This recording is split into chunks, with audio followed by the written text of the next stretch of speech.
जय मसीह की मेरे प्यारे भाई और बहनों। आज हम वचनों के द्वारा देखेंगे आत्मिक युद्ध।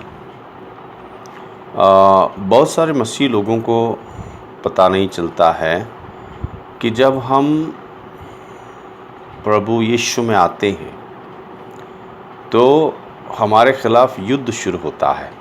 ओके, तो याद रखो, जैसे यीशु ने कहा कि दो राज्य हैं। ओके, एक स्वर्ग राज्य है और यीशु ने कहा शैतान का भी राज्य है। ओके, शैतान का भी राज्य है। लूका के अध्याय 11-18 में अगर पढ़ेंगे, प्रभु कहता है कि वो अपने राज्य के ख़िलाफ़ काम नहीं कर सकता। अगर उसको राज्य के ख़िलाफ़ काम करेगा खुद का, तो उसका राज्य नहीं बचेगा। तो शैतान का राज्य है, उसका राज्य अंधकार का राज्य है। ओके, तो आज हम थोड़ा सा देखेंगे कि हमारी लड़ाई किसके ख़िलाफ़ है, कौन है वो, कैसा है वो। ओके, उसकी ताकत कितनी है, उसका सामर्थ्य क्या है। ओके, उसके बाद में फिर हम देखेंगे हम कौन हैं। ओके, तो सबसे पहले हम देखते हैं शैतान के बारे में। शैतान कौन है? शैतान जो स्वर्गदूत का प्रधान था, उसका नाम लूसीफर था। एजिकेल की अध्याय 28 और 12 से 17 में आप पढ़ सकते हैं, और यशाया का अध्याय 14 12 से 15 तक पढ़ सकते हैं। ओके, स्वर्गदूत का प्रधान था, परमेश्वर के सिंहासन के पीछे था, छाने वाला केरूब। और मगर किस लिए वो शैतान बना? उसको क्या चाहिए था? उसको अधिकार चाहिए था। जैसा परमेश्वर है, उसको परमेश्वर बनना था, उसको अधिकार चाहिए था। और दूसरा क्या चाहिए था? उसको आराधना चाहिए था। ओके, एक अधिकार चाहिए था। जैसे अगर आप पढ़ेंगे यशाया का अध्याय 14 12 से 15 में, उधर दिया है, मैं ऐसा करूँगा, मैं ऐसा हूँगा, मैं ऐसा चलूँगा, मैं परमेश्वर के तुल होऊंगा, परमेश्वर के सिंहासन पर बैठूँगा, ये सब दिया हुआ है। ओके, तो सबसे पहले उसको अधिकार चाहिए था, परमेश्वर बनना था। याद रखिए, ये रचे हुए स्वर्गदूतों में सबसे बड़ा स्वर्गदूत था, परमेश्वर के सिंहासन के पीछे खड़ा रहता था। वो छाने वाला करूब था, अभिषेक किया हुआ। तो किस लिए शैतान बना? उसको अधिकार चाहिए था, दूसरा चाहिए था उसको आराधना। वो चाहता था कि सब स्वर्गदूत उसकी आराधना करें और सब बनाई हुई रची हुई वस्तु उसकी आराधना करे, परमेश्वर की नहीं, उसकी आराधना करे। ओके, तो दूसरा क्या है, वो शैतान क्यों बना? उसने विरोध किया। ओके, उसको अधिकार चाहिए था और आराधना चाहिए था। अधिकार परमेश्वर ने सबसे रची हुई चीज़ों में सबसे उत्तम अधिकार उसे दिया था, और उसको उसमें वो संतुष्ट नहीं था, तो उसने विरोध किया। और उसके नीचे 1/3 स्वर्गदूत थे जो आराधना परमेश्वर के करते थे, स्तुति गाना गाते थे परमेश्वर के लिए। और ये लूसीफर के अधीन में दिए थे परमेश्वर ने कि लूसीफर उनके साथ जो है गाना गाए, महिमा करे, परमेश्वर की आराधना करे।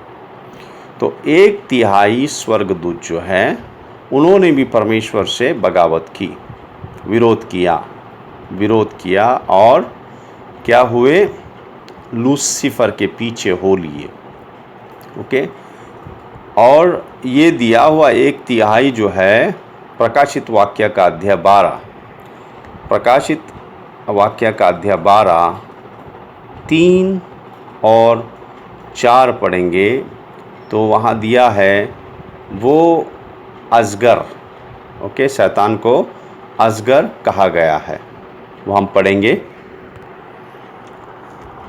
और एक और चिन्ह स्वर्ग पर दिखाई दिया, और देखो एक बड़ा लाल अजगर था जिसके 7 सिर और 10 सिंह थे, और उसके सिर पर 7 राजमुकुट थे, और उसकी पूंछ ने आकाश के तारों की 1/3 को खींचकर पृथ्वी पर डाल दिया।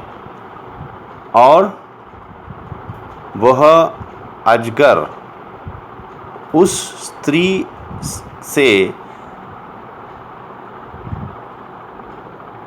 सामने जो जचती खड़ा हुआ कि जब वह बच्चा जने तो उसके बच्चे को निगल जाए।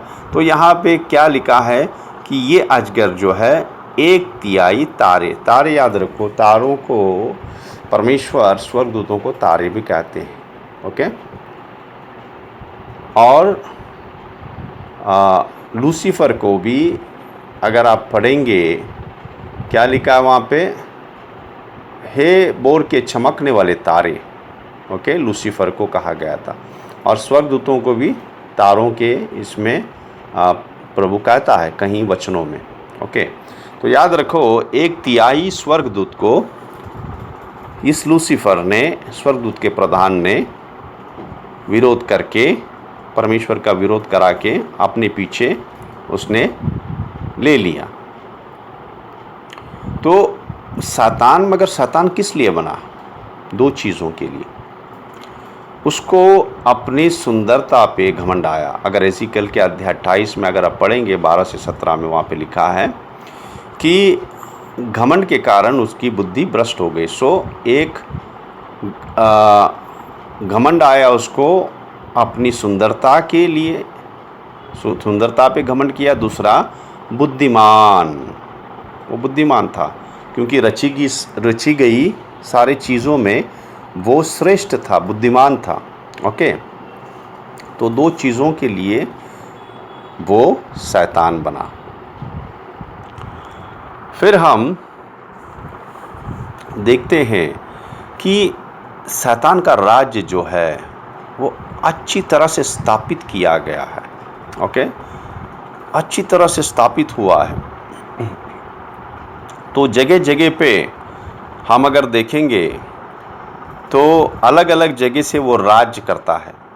अगर आप एजिकल के अध्याय 28 में अगर आप पढ़ेंगे, एजिकल के अध्याय 28:2 में पढ़ेंगे, क्या लिखा है, हे मनुष्य के संतान, यानी एजिकल के द्वारा प्रभु कह रहा है, सोर के प्रधान से कह, यानी सोर का राजा। याद रखो शैतान सोर के राजा के द्वारा वो काम करता था, ओके। जैसे दानियल के वक्त, वो हम बाद में देखेंगे, तो वो अलग देश से वो सारे पृथ्वी पर राज करता। जैसे उस वक्त सोर का सारे पृथ्वी पर राज्य था, ओके, सोर के राजा का, तो उसके द्वारा वो काम करता था। जैसे जो देश सारे संसार पर राज करता है उसको पकड़ लेता है दुष्ट, और उसके द्वारा सारे अपने काम कराता है, ओके। वहाँ पे सोर का राजा शैतान नहीं है, मगर सोर के राजा के द्वारा ये काम कर रहा है। कौन? लूसीफर, शैतान जो है, ओके। और एक हम वचन देखेंगे दानियल की किताब अध्याय 10 और 12 से 14 अगर पढ़ेंगे, याद रखो उस वक्त जो है, उस वक्त राज करने वाला सारे संसार पे फारस के राज्य था, फारस का राजा था, ओके। फारस का राजा सारे संसार पे राज्य करता था। जैसे हमने देखा इतिहास में यूनान का राजा सिकंदर, वो एक वक्त सारे संसार पे राज करता था। तो ऐसे ऐसे लोगों के द्वारा शैतान काम करता है। ओके, तो हम देखेंगे कैसे वो गढ़ बनाता है। अभी क्या गढ़ कैसा है उसका, ये हम इस वचन से देखेंगे। दानियल का अध्याय 10 और 12 से 14 तक पढ़ेंगे, पुराने पढ़ेंगे। उसके आगे भी है, पीछे भी आप 10 का पूरा पढ़ सकते हैं, अध्याय 10 दानियल का।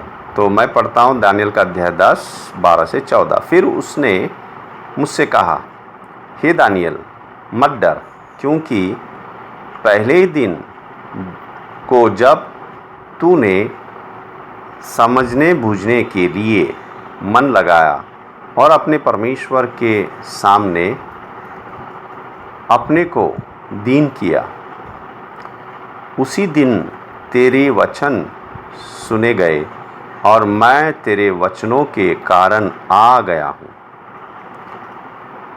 फिर वो क्या कहता है, फारस के राज्य का प्रधान 21 दिन तक मेरे सामना किए रहा। तो देखो, ये जो स्वर्गदूत प्रभु ने भेजा दानियल के पास, ये कोई मनुष्य नहीं है जो फारस का राजा उसका सामना करता और उसको रोक रखता, नहीं, फारस के राज्य का प्रधान। ओके, तो वहाँ पे गढ़ था, क्योंकि फारस का राजा सारे संसार पे हुकूमत चलाता था उस वक्त। तो उस राज्य के ऊपर किसका गढ़ था? शैतान ने अपने प्रधान को रखा था। ओके, शैतान गढ़ बनाता है। और क्या क्या कह रहा है ये स्वर्गदूत? फारस के राज्य का प्रधान 21 दिन तक मेरा सामना किए रहा, यानी उसका मुकाबला किया उस स्वर्गदूत का, उसको जाने नहीं दिया दानियल के पास। परंतु मिकाएल जो मुख्य प्रधानों में से है, वह मेरी सहायता के लिए आया, इसलिए मैं फारस के राजाओं के पास रहा। तो उसको रोक के रखा परमेश्वर के स्वर्गदूत को। फिर कौन आया उसे छुड़ाने? मिकाएल, जो लड़ने वाला परमेश्वर की ओर से स्वर्गदूतों का प्रधान है, मिकाएल। वो आके उसको छुड़ाया और फिर ये स्वर्गदूत जो भेजा गया था परमेश्वर ने दानियल के पास, वो संदेश लेके आया। और 14 में क्या लिखा है? और अब मैं तुझे समझाने आया हूँ कि अंत के दिनों में तेरे लोगों की क्या दशा होगी। ओके, तो यहाँ पे मुख्य क्या है? याद रखो, आपको मैं वचनों से ही समझा रहा हूँ। आज भी शैतान हर जगह के ऊपर गढ़ बनाया हुआ है। ओके, जितना बड़ा जगह होता है उतना बड़ा प्रधान, बड़ी दुष्ट आत्मा शैतान का राज्य करता है। ओके, जैसे एक बड़ा राज्य में कैसे राजा प्रधानों को रखता है, बड़े जगह पे बड़ा, उसके हाथ के नीचे फिर छोटे और छोटे, ऐसे ही शैतान का जो राज्य है अच्छी तरह से स्थापित है। याद रखो। तो इसलिए आज हम देख रहे हैं आत्मिक लड़ाई। तो स्वर्गदूत को 21 दिन तक रोके रखा। ओके, फारस के राज्य का प्रधान ने, वो कोई राजा नहीं था, वो वहाँ पे गढ़ था शैतान का, जिसने वहाँ पे प्रधान रखा था। और ये प्रधान ने स्वर्गदूत को रोक के रखा। मगर जब मिकाएल आया उसको छुड़ा के क्या किया? फिर वो आके संदेश दे दिया दानियल को। फिर और एक वचन देखते हैं हम। फिर हम प्रकाशित वाक्य में अध्याय 2 में अगर हम 12 से पढ़ेंगे, ओके, 12 और 13 पढ़ेंगे। और प्रभु क्या कहता है? प्रभु ने, याद रखो, यहाँ पे प्रभु जो है सारे कलीसियाओं को संदेश भेजता है। तो उसमें से एक कलीसिया पिरगमुन की कलीसिया है। और पिरगमुन की कलीसिया के दूत को यह लिख कि जिसके पास 2 धारी और चौकी तलवार है, वह यह कहता है कि, यानी कौन है? यीशु। यीशु क्या कहता है पिरगमुन कलीसिया के लिए? मैं यह तो जानता हूँ कि तू वहाँ रहता है जहाँ शैतान का सिंहासन है। प्रभु क्या कहता है, इस जगह पे क्या है, शैतान का सिंहासन है। तो प्रभु क्या कह रहा है, प्रभु कह रहा है शैतान ने यहाँ पे उसका गढ़ जमा के रखा हुआ है और मेरे नाम पर स्थिर रहता है और मुझ पर विश्वास करने से उन दिनों में भी पीछे नहीं हटा जिनमें मेरा विश्वास योग्य साक्षी अंतिपस तुम में उस स्थान पर घात किया गया जहाँ शैतान रहता है। तो शैतान का गढ़ था यहाँ पे, और शैतान ने अंतिपास करके प्रभु का एक बड़ा दास को मरवा डाला। तो शैतान गढ़ अलग अलग जगह पे अलग अलग वक्त पे बनाते रहता है। ओके, देखो आज एक देश जो सुपर पावर कहता है,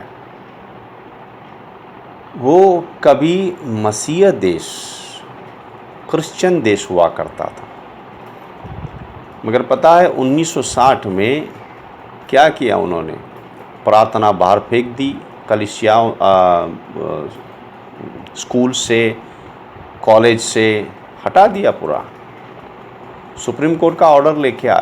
ये देश जो है उनके परदादाओं ने प्रभु के वचनों के द्वारा स्थापित किया था। ये क्या लिखा है, दूसरे कोरिन्थी के अध्याय 10 पढ़िए तो आपको पता चलेगा कि हमारे मन में भी गढ़ बनाता है वो। ओके, हमारे मन में गढ़ बनाने का मतलब क्या है कि धीरे धीरे धीरे कोई भी आदत में, वो बुरी आदत में फंसा देगा, तो गढ़ बन गया। ओके, तो ये गढ़ याद रखिए, शैतान और उसके दुष्ट आत्मा काम कर रहे हैं और उनका राज्य बहुत पक्का स्थापित है। ओके, तो आगे बढ़ते हैं। अब हम देखेंगे कि शैतान के पास क्या सामर्थ्य है। हाँ है। अगर हम निर्गमन के अध्याय 4 में अगर आप जाएंगे, पढ़ेंगे, वहाँ से आप देखते हैं कि पहले 3 चमत्कार जो मूसा ने किया, लकड़ी को सांप बनाया, वो उनके जादूगर ने भी बनाया अंधकार की शक्ति से, शैतान के जो जादूगर थे। फिर दूसरा जो पानी को लहू बनाया, वो भी उन्होंने उसको अपने जादू की ताकत के द्वारा बना दिया, पानी का लहू। तीसरा चमत्कार, तीसरा जो प्रभु ने न्याय और दंड लाया मिस्र पे, मेंढक ले आया, जादूगरों ने भी शैतान के वैसे किया। तो यहाँ हम जान पाते हैं कि शैतान के पास ताकत है, मगर उसके बाद जो 8 और प्रभु ने चमत्कार किए वो नहीं कर पाया। तो इससे हम क्या जानते हैं कि शैतान के पास भी क्या है, सामर्थ है। ओके, सामर्थ है। जैसे अगर हम आयुब की किताब में अगर अध्याय 1 में अगर आप पढ़ेंगे, ओके, वहाँ पे क्या दिया हुआ है, वहाँ दिया हुआ है कि उसने स्वर्ग से आग लाई। ओके, आयुब का अध्याय 1:16 पढ़ते हैं।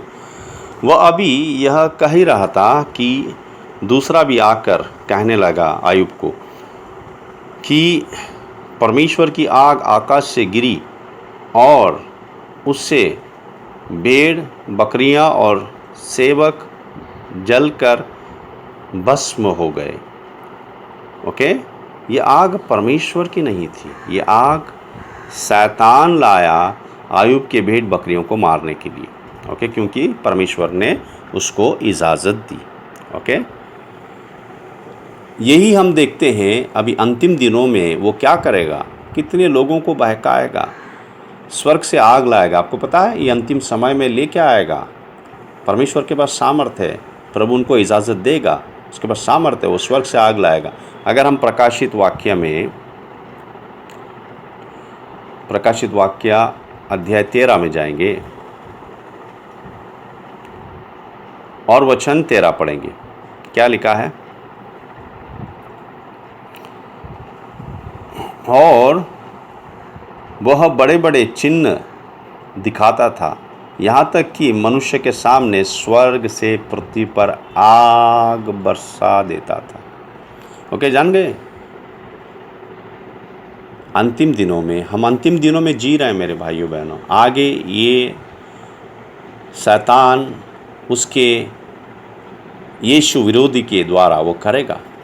ओके, तो याद रखो शैतान के पास सामर्थ्य है। फिर हम देखते हैं प्रेरितों के अध्याय। देखो ये जो जादूगर हैं, ये जो काला जादू करते हैं, जादू टोना करते हैं, ओके, और सब चीज़ जो है ये करते हैं, जैसे भविष्य बोलना या क्या बोलते हैं उसको, आपका हाथ देख के बोलना या कुंडली बनाना, ये सब क्या है? शैतान जो है अपने सामर्थ्य से अपने दासों के द्वारा चमत्कार करता है। क्यों? फंसाने के लिए। ओके, सबसे पहले देखो जो क्या बोलते हैं उसको, भविष्य बोलने वाले, देखो वो क्या करेंगे, आपके बारे में सही बताएंगे। वो आप यहाँ से आए, आप ऐसे हैं, ऐसे हैं, और ये सब सही बताएंगे, क्योंकि शैतान का दुष्ट आत्मा हर जगह पे है। ओके, तो उन्हें पता है आदमी कहाँ से आया, क्या कर रहा है, कैसे है। तो उस आदमी को लगेगा ओह ये तो बड़ा बाबा है, अंतर्यामी है, ये तो सब जानता है। वो नहीं जानता है। वो क्या करता है, अपने दुष्ट आत्मा के द्वारा उस मनुष्य के बारे में सही बताता है। ओके, और फिर क्या करता है? फिर फंसा देता है, फिर गलत चीज़ों में शैतान फंसा देता है। तो हम ऐसे आदमी को देखते हैं कि शैतान के सामर्थ्य से वो काम कर रहा था। और अगर हम पढ़ते हैं प्रेरितों का अध्याय 8 और वचन 9, इससे पहले उस नगर में सिमोन नाम एक मनुष्य था जो टोना करके सामर्य के लोगों को चकित करता और अपने आप को कोई बड़ा पुरुष बनाता। तो यहाँ पे एक जादूगर था, और क्या दिया, और सब छोटे से बड़े तक उसे मानकर कहते थे कि यह मनुष्य परमेश्वर की वह शक्ति है जो महान कहलाती है। मगर वो परमेश्वर के बच्चों पे वो इस्तेमाल नहीं कर सकता है। ओके, परमेश्वर के बच्चों पे इस्तेमाल नहीं कर सकता है जो प्रभु की इच्छा और उसकी आज्ञा पालन करके चलते हैं। जैसे आपको एक उदाहरण देता हूँ। प्रभु एक जगह पे पतरस को कहता है, पतरस तुझे शैतान ने परखना चाहा, मगर मैंने तेरे लिए प्रार्थना किया हूँ ताकि तू विश्वास से ना गिरे। ओके, परमेश्वर ने ये नहीं कहा कि शैतान को मैंने रोका हूँ तेरा परीक्षा ना लेना। प्रभु ने कहा मगर मैं प्रार्थना किया हूँ कि तेरा विश्वास कमज़ोर ना हो, विश्वास से ना गिरे। ओके, और आप जानते हैं उसकी परीक्षा ली और पतरस फेल हो गया, 3 बार प्रभु को इनकार किया। ओके, तो शैतान हमारे ख़िलाफ़ कुछ भी नहीं कर सकता जब तक परमेश्वर इजाज़त नहीं देता। कभी कभी परमेश्वर इजाज़त देता है और बहुत बार प्रभु इजाज़त देगा, किस लिए? हमारा विश्वास परखने के लिए। ओके, अभी अंतिम समय में जो हम लोग अभी हैं, ओके,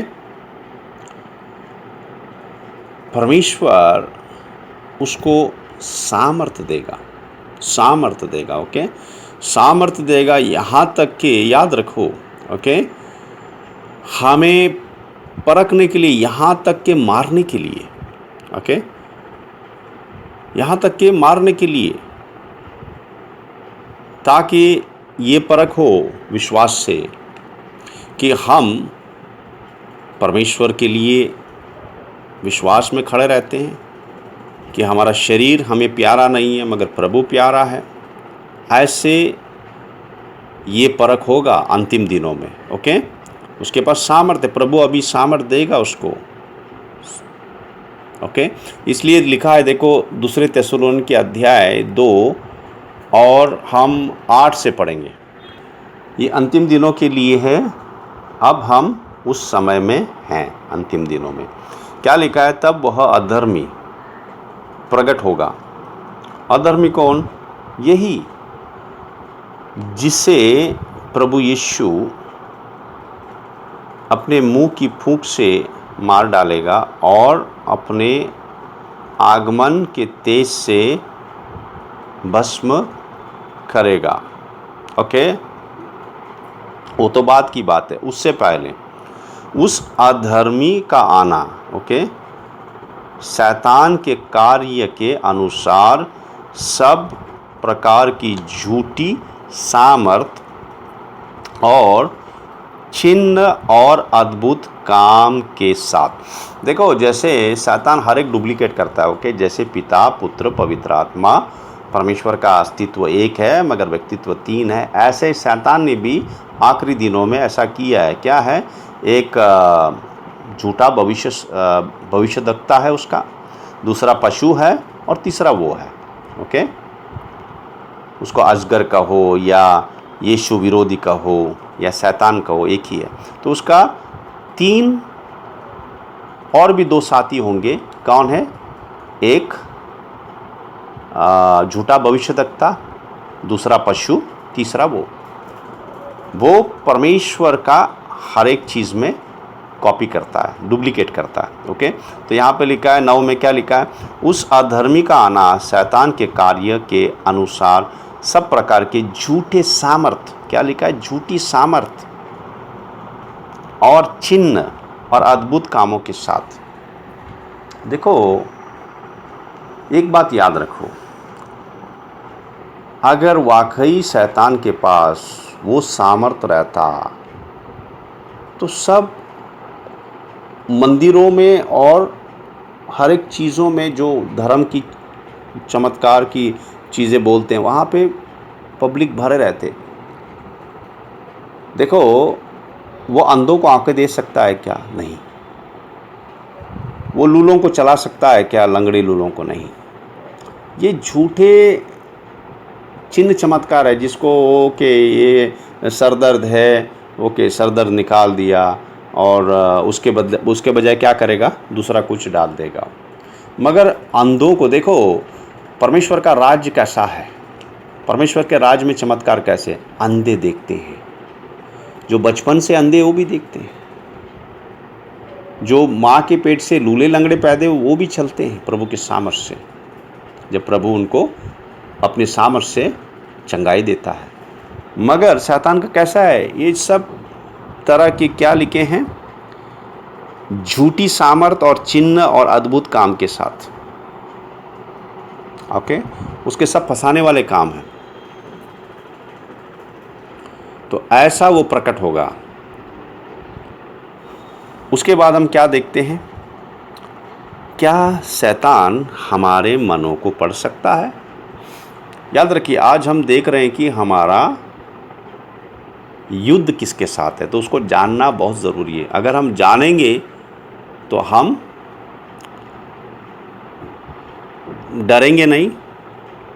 ओके, और क्या करेंगे? हम परमेश्वर के सामर्थ्य से उसके साथ युद्ध करेंगे। तो और भी हम देखेंगे शैतान क्या मन पढ़ सकता है। हम वचनों से देखेंगे। ओके, याद रखो, जब अगर हम दानियल की किताब में जाएंगे तो वहाँ पे एक राजा नेबुकदनेस्सर, उसको एक दर्शन या सपना बोलो या दर्शन वो देखता है, मगर उसके राज्य में कोई भी, देखो वो राजा बहुत ही चालाक रहता है, वो अपना सपना नहीं बोलता है। ओके, उसको सपने में बहुत सी चीज़ें दिखती हैं और वो सपना ऐसा सपना रहता है, मगर जो जादूगर वगैरह रहते हैं उसके राजमहल में, वो कहते हैं ठीक है हमें बोलो, हम अनुवाद करेंगे। राजा बहुत ही चालाक रहता है, उसको पता है अगर मैं बोलूँगा तो टेढ़ी मेढ़े उसको ये करके कुछ भी मुझे बता देंगे। तो कहता नहीं, मैं तुम्हें ये सपना नहीं बताऊँगा, मगर तुम्हें मेरा सपना क्या है और उसका अनुवाद क्या है बताना। अगर नहीं बताओगे तुम सबको मैं मार डालूँगा, सबको। ये दानियल के अध्याय 2 में लिखा है। ओके, आप अध्याय 2 पूरी तरह से पढ़िए, मगर मैं 27 से मैं पढ़ूँगा। दानियल कहता है कि कोई भी बुद्धिमान या कोई भी जादू टोने करने वाला कोई भी ये रहस्य नहीं बता सकता है, मगर परमेश्वर है स्वर्ग में जो ये सारी गुप्त बातें बताता है। और फिर दानियल नेबुकदनेस्सर राजा को उसका सपना क्या है वो बताता है और उसका अनुवाद भी बताता है। ओके, तो याद रखिए, शैतान अगर मन पढ़ सकता नेबुकदनेस्सर का, तो अपने दासों को जो जादूगर टोना करने वाले उसको बताता और उसका अनुवाद भी बताता। अभी और एक आपको वाक्य बताता हूँ। जो परमेश्वर का रहस्य शैतान नहीं जानता है, शैतान नहीं बता सकता है। देखो यहाँ पे अगर उत्पत्ति के अध्याय 41, ओके, उत्पत्ति का अध्याय 41, 41 और वचन 8, 15, 16 और 25 पढ़ेंगे तो यहाँ पे फ़रोन राजा को, मिस्र राजा को एक सपना आता है और सपना बताता है। यहाँ पे सपना बताता है, मगर जादू टोना और जादू टोना करने वाले जादूगर वगैरह कोई भी उस सपने का अनुवाद नहीं दे सकते। मगर पता है कौन देता है? यूसुफ देता है। तो परमेश्वर का रहस्य क्या है ये भी नहीं जानता शैतान। ओके, पहली बात, किसी का मन नहीं पढ़ सकता है, सब आपको वचनों के द्वारा ही बताया। ओके, और दूसरा, परमेश्वर का रहस्य वो नहीं अनुवाद कर सकता है। अभी क्या मन के हृदय में किसी के हृदय में शैतान देख सकता है? क्या है? नहीं। क्योंकि अगर हम पहले शामुएल की किताब में जाएंगे, पहले शामुएल का अध्याय 16-7 पढ़ेंगे तो लिखा है, परमेश्वर नबी यानी भविष्यद्वक्ता शामुएल को क्या कहता है? परमेश्वर बाहरी के रूप को नहीं देखता है मनुष्य के, परमेश्वर मनुष्य के हृदय में देखता है। किसको कह रहा है? भविष्यद्वक्ता शामुएल को ये परमेश्वर कह रहा है। ओके, तो याद रखो, हृदय को भी शैतान नहीं पढ़ सकता। कौन पढ़ता है? सिर्फ परमेश्वर। परमेश्वर जानता है मनुष्य के मन में क्या है और परमेश्वर मनुष्य के मन में क्या है और मनुष्य के हृदय में क्या है, कौन जानता है? परमेश्वर जानता है। और एक वचन लेंगे, पहली कोरिन्थी की अध्याय 2 और अध्याय 2 और वचन 10 से 12। ओके, पहले कोरिन्थी के अध्याय 2 और वचन 10 से 12 अगर हम पढ़ेंगे, लिखा है कि मनुष्य की अंदरूनी बात कौन जानता है? सिर्फ मनुष्य का आत्मा। ओके, आपकी अंदरूनी बात कौन जानता है? सिर्फ आप जानते हैं। अगर आप आपकी पत्नी को नहीं बताएंगे, अपनी माँ बाप को नहीं बताएंगे, भाई बहन को नहीं बताएंगे, नहीं जान पाएंगे कोई भी, मगर आपका आत्मा जानता है। ओके, मनुष्य की अंदरूनी बातें कौन जानता है? मनुष्य का आत्मा जानता है, या परमेश्वर उसको बनाने वाला वो जानता है। ओके, तो याद रखो, हमने यहाँ पे भी देखा कि शैतान मन को नहीं पढ़ सकता है, हृदय के अंदर क्या है वो नहीं जानता है। ओके, फिर शैतान कैसे काम करता है? शैतान आपके मन में कोई चीज़ डालेगा और आपका चेहरा देखेगा कि आपका रिएक्शन क्या है, या वो देखेगा कि जो मन में डाला हुआ है उसके ऊपर आप काम कर रहे हैं कि नहीं। अगर आप काम करना चालू किए हैं तो आप जाके उसके कांटे में अटक जाओगे।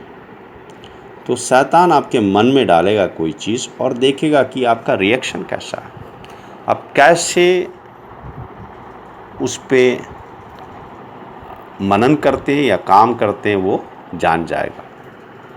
तो अब तक हमने देखा कि शैतान कौन है, ओके, और उसके पास कितना सामर्थ है कि नहीं, वो भी देखा हमने, है उसके पास। फिर शैतान क्या मन को पढ़ सकता है, हृदय को जान सकता है? नहीं। फिर हमने देखा कि उसका कैसे राज्य स्थापित है, कैसे उसने गढ़ बनाए हैं, कैसे अपने हर एक जगह पे अपने प्रधानों को रखा है, कैसे काम करता है। ओके, ये भी देखा। अभी उसका राज्य के बारे में देखेंगे, कैसे काम करता है वो। ठीक है, देखो, शैतान का राज्य यानी अंधकार का राज्य है। ओके, शैतान का राज्य को क्या कहते हैं? अंधकार का राज्य कहते हैं। उसमें क्या है? अंधकार और पाप है। अंधकार का मतलब पाप है। शैतान हर प्रकार से आपके और मेरे आत्मा, प्राण और शरीर को पाप में उलझाने का हर प्रकार से कोशिश करेगा। ओके, उसको जैसे 2 कोरिन्थी के अध्याय 7 और 1 में अगर आप पढ़ेंगे, ओके, क्या लिखा है?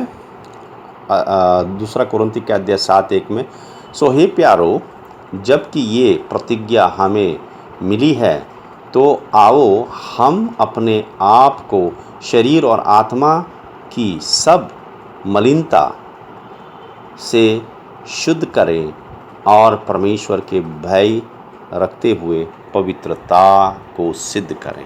ओके, यहाँ पे आत्मा, प्राण और शरीर। ओके, ये क्या करता है शैतान? ये मलिनता में लेके जाने की कोशिश करता है। ओके, पाप करा के गंदगी में। और फिर पाप से क्या आता है? पाप से उसको अधिकार मिलता है, श्राप आता है। अगर हम उत्पत्ति में जाएंगे, आपको पता है उत्पत्ति के अध्याय 3 में क्या करते हैं? परमेश्वर आदम के पाप के वजह से इस धरती को श्राप देता है। ओके, परमेश्वर धरती को श्राप दिया है। किस लिए? क्योंकि आदम के पाप की वजह से। इसके लिए इस धरती पे टाइफॉइड है, मलेरिया है, कॉलेरिया है और निमोनिया है। ये अलग अलग कीटाणु जो हैं बीमारी लाते हैं। ओके, मच्छर काटते हैं, मक्खी हैं जो, ये किसके वजह से? क्योंकि आदम के पाप के वजह से इस पृथ्वी श्रापित है। मगर एक दूसरा परमेश्वर क्या करता है? जब काइन आबिल को मारता है तो परमेश्वर काइन को श्राप देता है। तो याद रखो, अंधकार के राज्य में एक पाप है, पाप की वजह से श्राप आता है, जो हमने देखा वचनों के द्वारा। ओके, उत्पत्ति के अध्याय 4 में आप वो देख सकते हैं। फिर क्या होता है? पाप और श्राप की वजह से कहीं बीमारियां होती हैं, कहीं बीमारियां। ओके, जैसे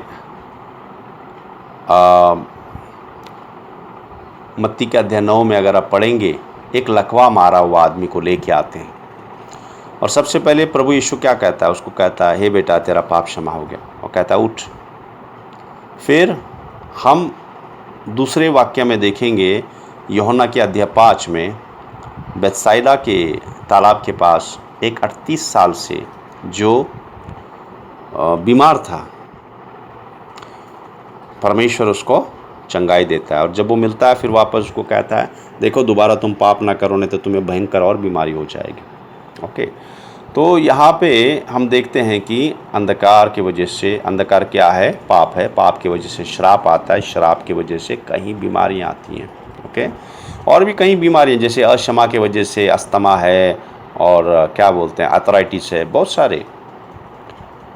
तो मगर कुछ ऐसी बीमारी हैं जो पाप की वजह से नहीं है। जैसे मैंने आपको कहा कि धरती पे श्राप है, इसके लिए कीटाणु वगैरह, टाइफाइड है, मलेरिया है, कोलेरिया है। ओके, तो अंधकार के राज्य में पाप है, पाप से श्राप है, श्राप से बीमारियां हैं। फिर और आगे हम जाते हैं और देखते हैं कि कैसे वो काम करता है। उसका क्या काम है? उसका काम है कि हमें किसी भी तरह पाप कराने के लिए संसार में खींचता है। संसार की पापों के चीज़ों में, पापों के काम में वो क्या करता है? हमें खींचते रहता है। जैसे देखो पहले यूहन्ना के अध्याय 2 और 16 अगर हम पढ़ेंगे, क्या लिखा है कि जो कुछ संसार में है, अर्थात शरीर की अभिलाषा, आँखों की अभिलाषा और जीविका का घमंड, ओके, ये संसार की ओर से है। संसार की ओर से यानी किसकी ओर से है? शैतान की ओर से। ओके, तो शरीर की लालसा क्या है? जैसे दारू पीना, नशा करना, ड्रग्स लेना और सेक्स के गंदे काम करना, बेविचार, और उसमें जो भी पाप के काम है। ओके, याद रखो सेक्स गंदा नहीं है। सेक्स, परमेश्वर ने आदम और हव्वा को आशीष किया और कहा कि जाओ और फलो और फूलो। ओके, सेक्स इसलिए दिया है क्योंकि शादी के दायरे में हम परमेश्वर के आशीष से हमें बच्चे उत्पन्न होते हैं। ओके, सेक्स अच्छा है मगर शादी के दायरे में होना है। ओके, क्योंकि परिवार को बढ़ाने के लिए परमेश्वर ने दिया। मगर शैतान ने लेके क्या किया? सब गंदगी भर दिया, सब गंदगी पाप में लेके गए हैं, रिश्तों को बर्बाद कर दिए। ओके, तो ये पहला जो हम देखते हैं कि शरीर की लालसा। दूसरी आँखों की लालसा। आँखों की लालसा क्या है? आँखों की लालसा जो सब अभिलाषा जो है संसार में, जो चीज़ें हैं हमें भाती हैं, हमारे पास नहीं है तो हम ठहरते नहीं, मगर गलत चीज़ों से, गलत तरीक़ों से हम उसको पाना चाहते हैं। ओके, जैसे गहने हैं, सोना है, गाड़ी है, धन दौलत है और अच्छी लड़की और स्त्री भी। यह आँखों की लालसा है। गलत तरीके से कोई भी चीज़ नहीं लेना। जहाँ पे प्रभु हमें रखा है वहाँ पे संतुष्ट रहना। तो हम क्या देख रहे हैं कि वो संसार का, शैतान का राज्य, अंधकार का राज्य क्या, उसमें क्या है और कैसे काम करता है। तीसरा जीवन का घमंड है। जीवन का घमंड हम जानते हैं क्या क्या है। वो जलन है, कड़वाहट है, अंदर गुस्सा रखना, दूसरों की बुराई करना, न्याय करना, दूसरों को नीचा देखना, घमंड करना, बड़ाई मारना। ओके, तो ये सब चीज़ें जो है जीवन का घमंड है। किस लिए? क्योंकि हम असंतुष्ट हैं और इसीलिए हम ये सब करते हैं। तो और आगे हम देखेंगे कि शैतान का राज्य का काम कैसे और क्या क्या करता है शैतान। तो फिर आगे हम जाते हैं। जैसे आपको बताया शैतान उसके राज्य में कैसे काम करता है। वो फंसाता है। ओके, भरमाने वाला, उसको भरमाने वाला कहते हैं। ओके, कुछ हम देखेंगे इसके बारे में। पहले हमने देखा उसके राज्य क्या है। अंधकार का राज्य है, पाप है, श्राप है और बीमारियां हैं। फिर वो कैसे काम करता है, संसार की चीज़ों में लेके जाता है। शरीर की लालसा, बुरी चीज़ों में शरीर की लालसा, आँखों की लालसा, जीवन का घमंड। फिर हम देखते हैं कि शैतान जो है भरमाने वाला है। जैसे आपको पहले भी बताया कि शैतान के पास सामर्थ्य है और उसके क्या करते हैं, देखो आजकल युवा लोगों को क्या चाहिए, और युवा लोगों को ही नहीं, दूसरे लोगों को भी क्या चाहिए, सामर्थ्य चाहिए, ताकि धन कमाने के लिए या दूसरों पे सामर्थ्य चाहिए, उन पे राज्य करने के लिए। ये जो है मनुष्य के, संसार के मनुष्य में ये चीज़ें हैं। ओके, तो इसलिए क्या करते हैं, और उनको ये भी देखना है वो क्या बनेंगे, तो जाते हैं ज्योतिषी के पास, जाते हैं जो ग्रह देखते हैं उनके पास जाते हैं। याद रखो मेरे भाइयों बहनों, अगर आप ये सब कर रहे हैं, ये अच्छी चीज़ें नहीं हैं, ये इसके पीछे दुष्ट आत्माएं हैं। ओके, जो पेपर में आता है रोज़, जो ये शनि, ये ग्रह, ये आप कौन से महीने में पैदा हुए हैं, ये आपका ये ग्रह है, वो ग्रह है, याद रखो इसमें कभी भी उलझ मत जाना, क्योंकि ये दुष्ट आत्मा का है। आपको आगे आगे क्या करेगा, आपको आगे आगे लेके जाके ज्योतिषी के पास लेके जाएगा, फिर आपको पता नहीं आप कहाँ जाएंगे, फिर आप कुंडली भी बना सकते हैं। ओके, तो याद रखिए ये सब शैतान भरमाने वाला है। फिर भविष्यवाणी जो बोलते हैं, कहीं लोगों को ये लालसा होती है अंदर जानने के लिए, ओह मेरा क्या होगा, इस काम के बारे में क्या होगा, मुझे तरक्की मिलेगी कि नहीं, और क्या होगा नहीं होगा। ये कहाँ पे जाते हैं, जो भविष्यवाणी बोलते हैं, लड़ाई झगड़ा लगा है। ओके, ये मेरा परमेश्वर है, ये उसका परमेश्वर है, ये इसका परमेश्वर है। देखो, इसलिए वो नहीं जानते कि परमेश्वर का बंटवारा नहीं है। परमेश्वर जात धर्म नहीं बनाता है, परमेश्वर बनाने वाला है, हम परमेश्वर को नहीं बना सकते। तो इसलिए वो क्या करता है, जैसे आपको बताया, ये भरमाने वाला काम करता है, लड़ाई कराता है एक दूसरे से। फिर क्या करते हैं, देखो मसीह के अंदर भी ओके, वो बाकी जो संसार के बारे में बताया, और मसीह के अंदर भी क्या किया है, कितने वो आके धर्म बनाया है, गलत। ओके, अलग, जो परमेश्वर के वचन के द्वारा नहीं है। मसीह के अंदर भी आके उसने कई धर्म बनाए,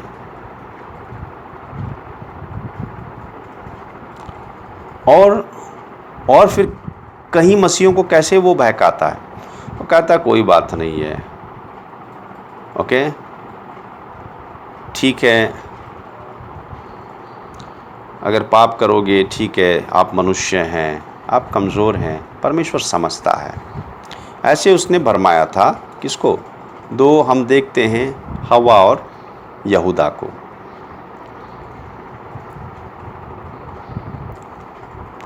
और फिर क्या होता है, और मन को अंधा कैसे करता है। आपको एक छोटा सा मैं आपको एक उदाहरण देता हूँ। मन का अंधापन कैसा है, मन को अंधा कैसे करता है शैतान।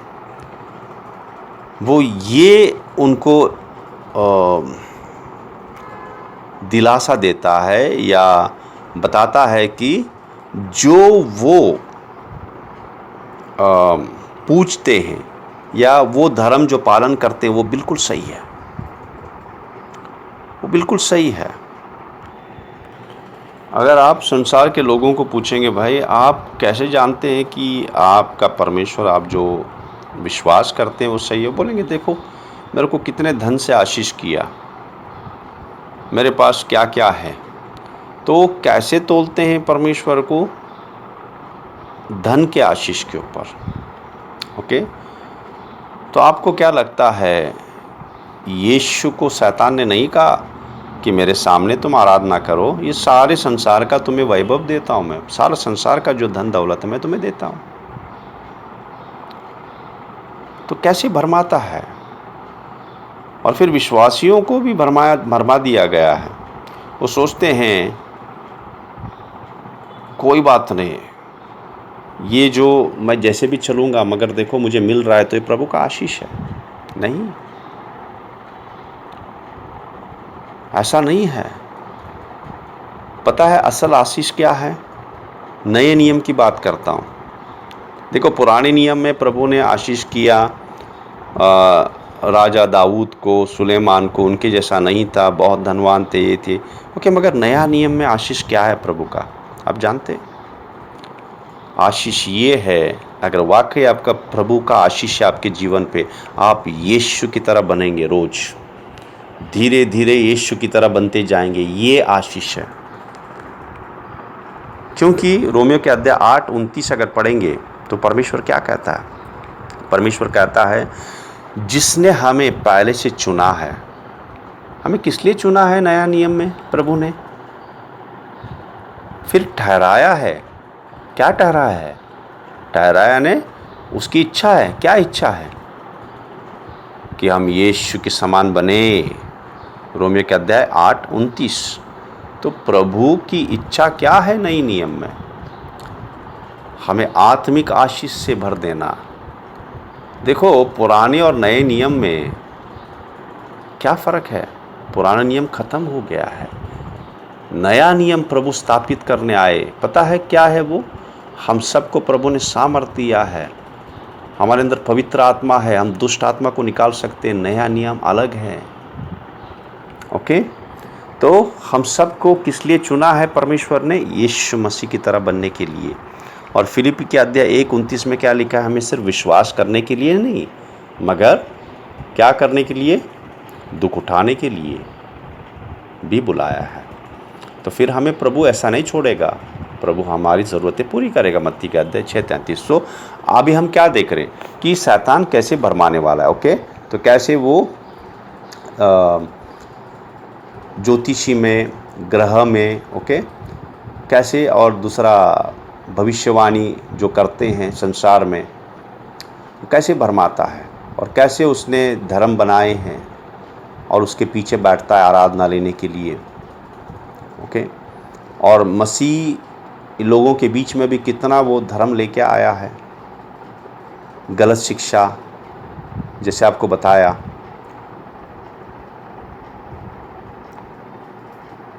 और कैसे संसार में वो उनको विश्वास दिलाता है कि जो वो पूजा करते हैं या वो जो धर्म पालन करते हैं बिल्कुल सही है। और अगर आप उनको पूछेंगे, बोलेंगे देखो हाँ, इसलिए तो प्रभु मुझे आशीष करता है, देखो कितना धन दौलत उसने मुझे दिया है। मगर मसीह लोग भी कहीं ऐसा ही सोचते हैं कि प्रभु उनको आशीष का मतलब क्या है? उनको धन संपत्ति दिया, ये आशीष है। नहीं, नए नियम में आशीष क्या है? ठीक है, प्रभु वो देगा, हमारी ज़रूरतें पूरी करेगा, मगर नए नियम में आशीष क्या है? कि हम यीशु की तरह बने। ओके, हर दिन धीरे धीरे धीरे यीशु की तरह बनते जाएं। और फिर शैतान जो है वो झूठ का बाप है। यूहन्ना अध्याय 8:44। ओके, क्योंकि उसके काम करने के तरीके हम देख रहे हैं, वो झूठ को सच साबित करेगा। ओके, कैसे? जैसे आपको एक वाक्य बताता हूँ, बहुत साल पहले की बात है। कुछ धर्म में वो पुनर्जन्म की बात करते हैं। ओके, कई धर्म में। तो उसको स्थापित करने के लिए क्या किया? एक लड़की बोलने लगी कि वो पिछले जन्म में वो फला फला थी। 6 साल की बच्ची बोलने लगी। तो बोले देखो, ये पुनर्जन्म है, जन्म जन्म है, जैसे हमारे धर्म में लिखा है, सही है। और वो बोलने भी लगी वो कौन थी, वो कहाँ थी, वो औरत थी ऐसी, और उसको उसके पति ने मार दिया था, मर्डर किया था, और उसका पति जेल में है। ओके, 10 साल के लिए जेल में गया और अभी छूटने वाला है। और उन्होंने सब वो जाके तहकीकात की और सब कुछ सही निकला, सब कुछ सही निकला।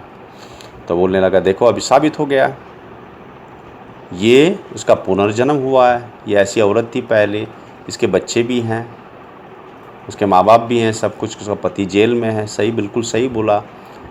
और उसका पति वहाँ पे आया तो उसने वो पहचाना कि ये पति है उसका। तो सब बोलने लगे देखो ये बिल्कुल सही है, पुनर्जन्म है, जो धर्म में लिखा है बिल्कुल सही है। तो फिर परमेश्वर ने अपने एक दास को भेजा और वहाँ पे आके उसको देखने लगा, लड़की को। फिर कुछ देर के बाद प्रभु ने कहा उस दुष्ट आत्मा को निकाल दे। और फिर उस परमेश्वर के दास ने कहा यीशु के नाम से दुष्ट आत्मा उसके अंदर जो है निकल जा। और दुष्ट आत्मा निकल गई और वो लड़की गिर गई वहाँ पे। फिर वो जब उठी तो उसको पूछा, ओके बेटा, तुम्हारा पुनर्जन्म में यानी पहले के जन्म में आप कौन थे, क्या थे, कैसे थे? तो उसने